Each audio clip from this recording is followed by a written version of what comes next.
So we know that a common treatment approach for women with PCOS is the birth control pill or metformin to help them balance their hormones and regain their periods. But these approaches do not get to the root cause of PCOS.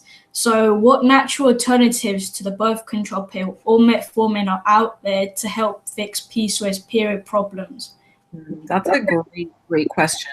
So as you guys know, I was on the birth control pill. I took it for 7 years. I didn't find out I had PCOS until I came off of it.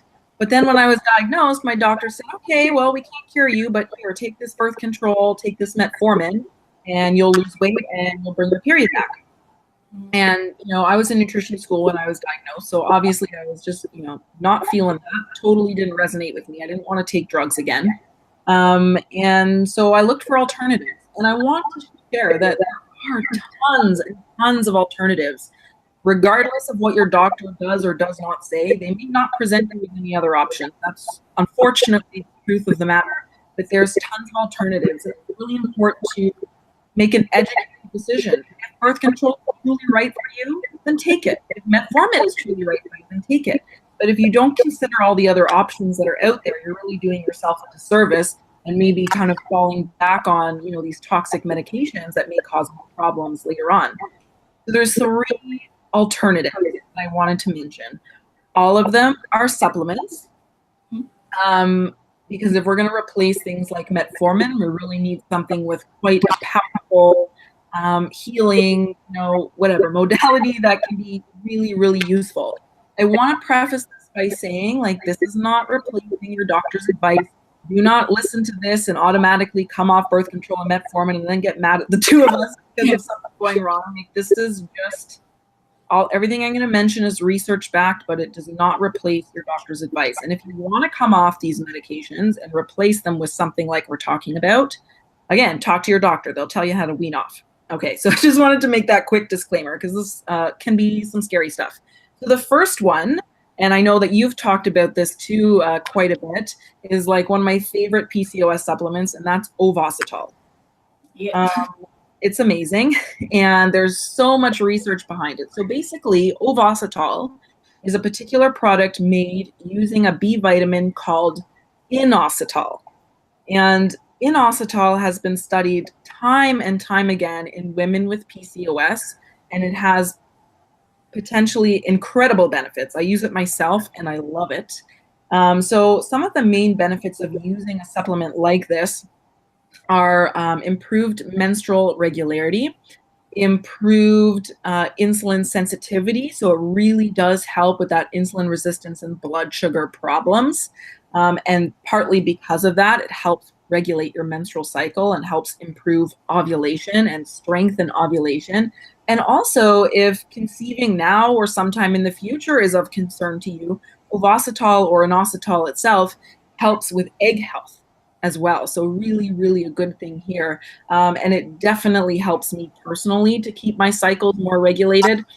So the reason why I love the product Ovasitol in particular versus any other inositol that you might buy is because it contains both forms. There's 2 forms that have been studied helpful, and it contains both. And they put it in the right ratio that your body needs, a 40-to-1 ratio of the 2 forms. And it's super, super easy to take. They sell it in individual packets. You just put 1 packet in your water twice a day. I'm almost done mine. It's right here. And I'll have my second one after lunch. Or they now have one which is a loose powder, and it's just 2 scoops. And it's flavorless. It mixes into everything. It has no texture or anything like that. It's super easy to take. I don't think I've had anyone who's tried it and has had any weird side effects. It's typically very well tolerated.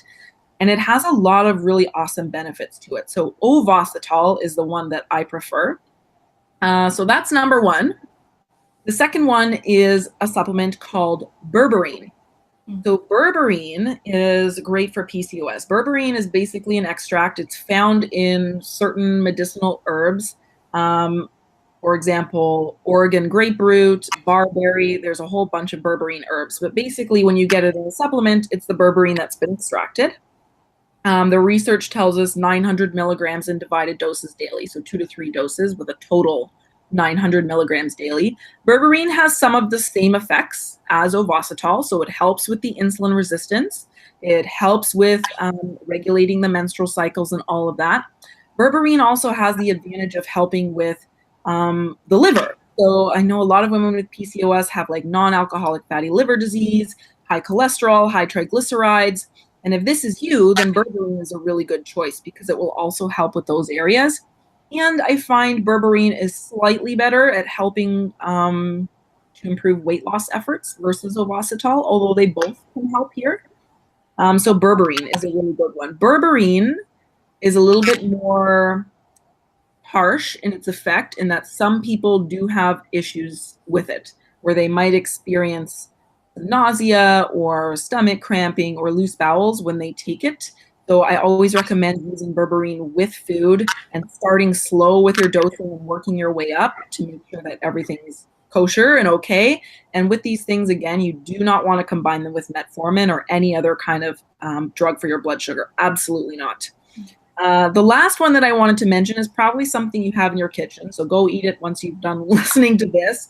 And that is cinnamon. I actually did a Facebook Live on this yesterday. It's one of my favorite remedies for PCOS. I've used it myself in capsule form, in tea, on my food. And cinnamon has been shown helpful to regulate menstrual cycles because it reduces insulin resistance and it can help to improve progesterone production. So it has a little bit of a two-way method of working to help with your cycles and your PCOS.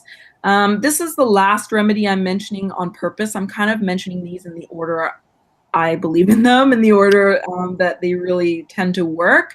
Cinnamon is really good though. So if you're going to use it on your food, like 1 to 2 teaspoons daily, you can get capsules. New Chapter is a brand that I love that's widely available in North America, at least.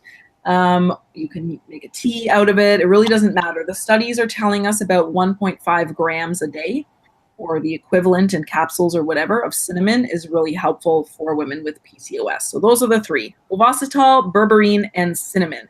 But don't ever combine them with your metformin. Yeah, definitely. Ovasitol is definitely a great supplement that I do recommend for women with PCOS, and cinnamon as well. I'm not